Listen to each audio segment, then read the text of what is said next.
नमस्कार, सुस्वागतम। अभिनंदन करते हैं आप सभी का आज के इस वीडियो में।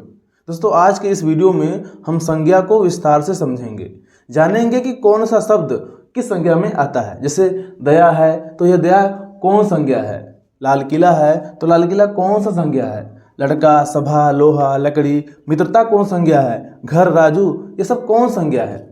यदि आपको नहीं पता है तो इस वीडियो को अंत तक देखते रहिए। जो भी 10-15 मिनट का वीडियो होगा, कम होगा, इसको ध्यान से देखते रहिए। निश्चित रूप से इस वीडियो को देखने के पश्चात आपकी सारी समस्याएं समाप्त हो जाएंगी और आप स्वयं इन शब्दों को बताएंगे कि कौन सा संज्ञा है। वीडियो के अंत में मैं आपसे पूछूंगा कि ये सब कौन संज्ञा है, आप स्वयं बताएंगे। ठीक है, तो चलिए बिना कोई देर किए इस वीडियो को प्रारंभ करते हैं। 8 से 10 मिनट का वीडियो हो सकता है यह। चलिए देखते रहिए। पहले संज्ञा होता क्या है। तो दुनिया में जितने भी नाम है ना, कोई भी नाम, चाहे वो किसी व्यक्ति का हो, वस्तु का हो, स्थान, दशा, दिशा, अवस्था, आकार, प्रकार, भाव, सबके नाम को संज्ञा कहते हैं। क्या समझे। संसार में जितने भी नाम हैं, चाहे वह किसी व्यक्ति, वस्तु, स्थान, दशा, दिशा का हो, अवस्था का हो, आकार का, प्रकार का, भाव का हो, जितने भी नाम हैं उन सभी के नाम को संज्ञा कहते हैं।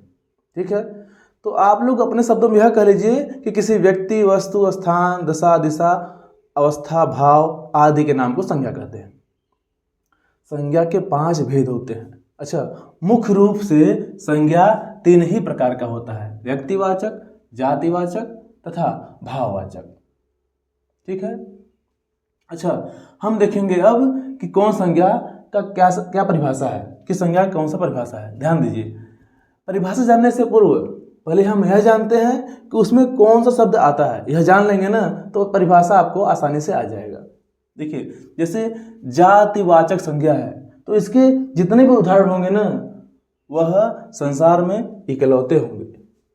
जातिवाचक संज्ञा में जो भी नाम आएगा, जो भी शब्द आएगा, वह संसार में इकलौता रहेगा, उसके जैसा और कोई नहीं होगा। और एक चीज़ और, इसका हम बहुवचन नहीं बना सकते। जब संसार में इकलौता है तो बहुवचन बनाने का कोई सवाल ही उत्पन्न नहीं होता। ध्यान दीजिए, जैसे हम किसी व्यक्ति का नाम लिख दे रहे हैं यहाँ पर, मोहन, तो संसार में जो मोहन नाम का व्यक्ति है वह एक ही है, उसके ऐसा और कोई नहीं है। और मोहन का हम बहुवचन नहीं बना सकते। क्या समझे। जैसे ताजमहल,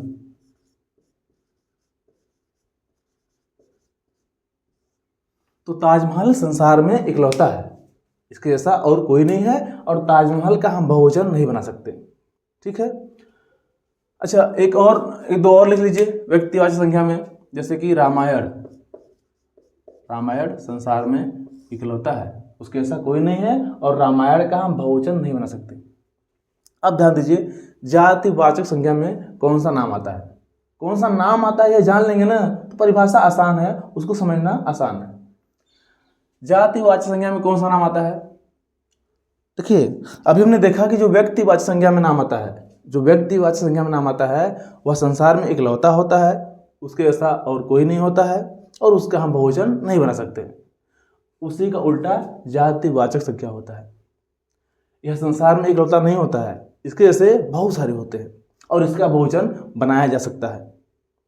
ध्यान दीजिए, जैसे यदि हम कह दें कि पेड़, तो क्या संसार में पेड़ एक ही है, बहुत सारे पेड़ हैं।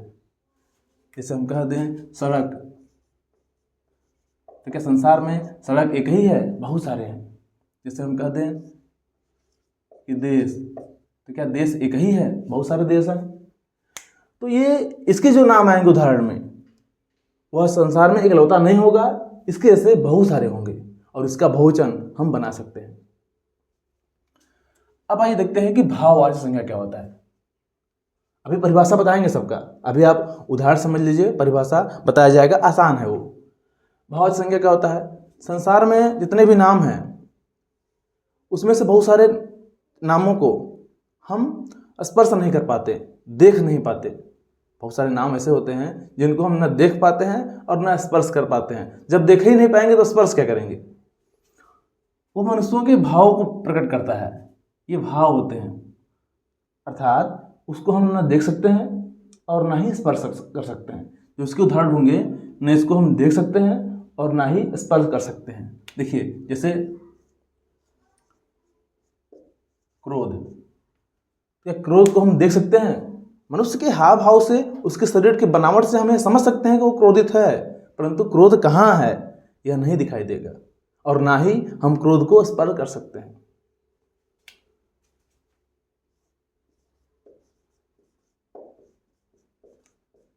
स्वतंत्रता, स्वतंत्रता को हम देख नहीं सकते और ना ही स्पर्श कर सकते हैं। तो वो सभी नाम जिनको हम न देख सकते हैं न स्पर्श कर सकते हैं उन्हें कहते हैं भाववाचक संज्ञा। आइए देखते हैं समूहवाचक। अभी परिभाषा बताया जाएगा, अभी उदाहरण देखते रहिए। समूहवाचक संज्ञा क्या होता है? तो जो समूहवाचक संज्ञा होता है ना, वह देखिए बहुत सारे विद्वान मानते हैं कि संज्ञा का 3 ही भेद होता है। ये दोनों संज्ञा समूहवाचक और द्रव्यवाचक, यह इसी में आता है, जातिवाचक में आता है। समूहवाचक और द्रव्यवाचक जातिवाचक नहीं आता है। बहुत सारे विद्वान यह मानते हैं, परंतु आज हम जानेंगे कि समूहवाचक होता क्या है। ये जान लीजिए, इसी के समान ही है परंतु थोड़ा सा अंतर है। अंतर यह है कि जो जातिवाचक संज्ञा का उदाहरण होगा वह असीमित होगा, उसकी संख्या असीमित होगी, जबकि समूहवाचक संज्ञा का जो संख्या होगा वह सीमित होता है। जैसे परिवार, परिवार में कितने सदस्य हो सकते हैं? कितने सदस्यों की संख्या होती है तब परिवार बनता है? 2, 4, 5, 10, 50 यही ना बनेंगे। बहुत सारा संख्या नहीं हो सकता है, असीमित संख्या नहीं हो सकता परिवार में। परिवार में जो संख्या होगा ना वह सीमित होगा।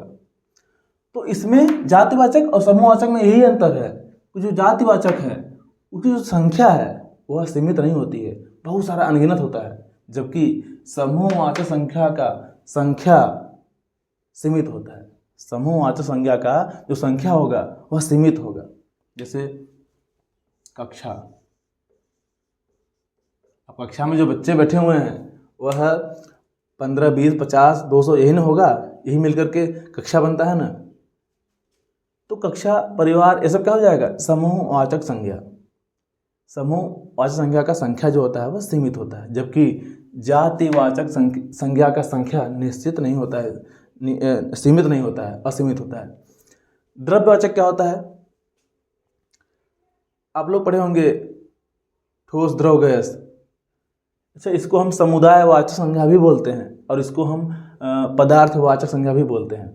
तो जो ठोस, द्रव, गैस हैं जैसे लोहा, लकड़ी, जल, ये सब क्या आएगा? ये सब द्रव्यवाचक संज्ञा में आएगा। जितने भी ठोस, द्रव, गैस हैं, जैसे मान लीजिए ऑक्सीजन, जल,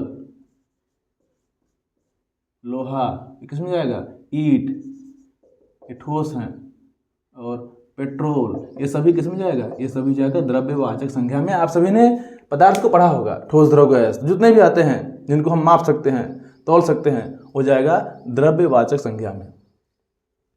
अब आइए एक एक करके परिभाषा देखते हैं और इन शब्दों को समझेंगे कि कौन सा संज्ञा होता है। व्यक्तिवाचक संज्ञा, जिस संज्ञा शब्द से किसी विशेष व्यक्ति, वस्तु, स्थान आदि का बोध होता है, विशेष व्यक्ति, उसे बोलते हैं व्यक्तिवाचक संज्ञा। जैसे मोहन, ताजमहल, रामायण आदि। जिस संज्ञा शब्द से किसी विशेष व्यक्ति का बोध न हो करके उसके पूरे जाति का बोध हो उसे कहते हैं जातिवाचक संज्ञा। जैसे पेड़, सड़क, देश आदि। जिस संज्ञा शब्द से किसी के भाव का बोध हो उसे कहते हैं भाववाचक संज्ञा। जैसे क्रोध, स्वतंत्रता, चिंता आदि। समूहवाचक संज्ञा क्या होता है? जिस संज्ञा शब्द से किसी समूह का बोध हो, किसी समुदाय का बोध हो उसे बोलते हैं समूहवाचक संज्ञा। जैसे परिवार, कक्षा आदि। जिस संज्ञा शब्द से किसी द्रव्य का बोध हो, पदार्थ का बोध हो उसे कहते हैं द्रव्यवाचक संज्ञा। जैसे कि जल, ईंट, पेट्रोल आदि। अब बताइए आप लोग, दया कौन संज्ञा है? व्यक्तिवाचक है, जातिवाचक है, भाववाचक है? बताइए क्या है? यदि व्यक्तिवाचक होगा तो इसके जैसा कोई नहीं होगा और इसका बहुवचन नहीं बना सकते। यदि जातिवाचक होगा तो इसके जैसे बहुत सारे होंगे इसका बहुवचन बन सकता है। यदि भाववाचक होगा तो न इसको हम देख सकते हैं और न ही स्पर्श कर सकते हैं। तो यह क्या है? भाववाचक संज्ञा। क्यों? क्योंकि न इसको हम देख सकते हैं। जैसे हम दयावान हैं तो दया हमारे अंदर कहाँ है? हमारे अंदर दया कहाँ है?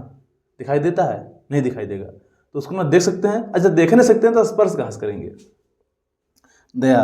अब लाल किला बताइए, लाल किला कौन संज्ञा है? तो लाल किला है व्यक्तिवाचक संज्ञा, क्योंकि लाल किला संसार में एक ही है, इसका बहुवचन नहीं बन सकता और इसके ऐसे बहुत सारे नहीं है, एक का है यह। लड़का क्या है? कौन संज्ञा है लड़का? लड़का है जातिवाचक संज्ञा, क्योंकि लड़का एक नहीं होता है, इसके ऐसे बहुत सारे होते हैं और असीमित होते हैं। सभा क्या हो जाएगा? देखिए, जो सभा में व्यक्ति की संख्या रहेगी, सभा में व्यक्तियों की संख्या रहेगी वह सीमित रहेगी। 50, 200, 500 यही मिलकर सभा बनाएंगे ना, तो इसे क्या बोलते हैं? समूहवाचक संज्ञा में आएगा यह। लोहा क्या होगा? लोहा जाएगा द्रव्यवाचक संज्ञा में। लकड़ी क्या हो जाएगा? लकड़ी भी जाएगा द्रव्यवाचक संज्ञा में। मित्रता। अब मित्रता को न हम देख सकते हैं और न ही स्पर्श कर सकते हैं, यह कहाँ जाएगा? यह जाएगा भाववाचक संज्ञा में।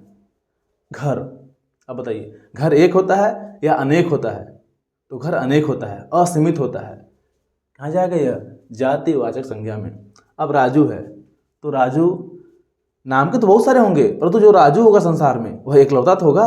कोई भी नाम हो, कोई व्यक्ति हो, यदि कोई नाम है तो वह संसार में एकलौता होगा। जैसे हमारा जो नाम है, हम एकलौते हैं, हमारे नाम के बहुत सारे होंगे परंतु हम तो एक के हैं, हमारा बहुवचन नहीं बन सकता ना। तो राजू कहाँ जाएगा? राजू जाएगा व्यक्तिवाचक संज्ञा में। आ गया समझ में? यदि नहीं समझ में आया हो तो एक बार पुनः शुरू से वीडियो देख लीजिए और उम्मीद करता हूँ कि आज के इस वीडियो से आपको बहुत कुछ लाभ हुआ होगा। अब जो भी पूछे या कहीं परीक्षा में आए, आप शीघ्रता से उसका जवाब दे दीजिए। आज के इस वीडियो को यहीं पर समाप्त करते हैं। अगले वीडियो में हम सर्वनाम के बारे में विस्तार से जानेंगे। चलिए मिलते हैं अगले वीडियो में।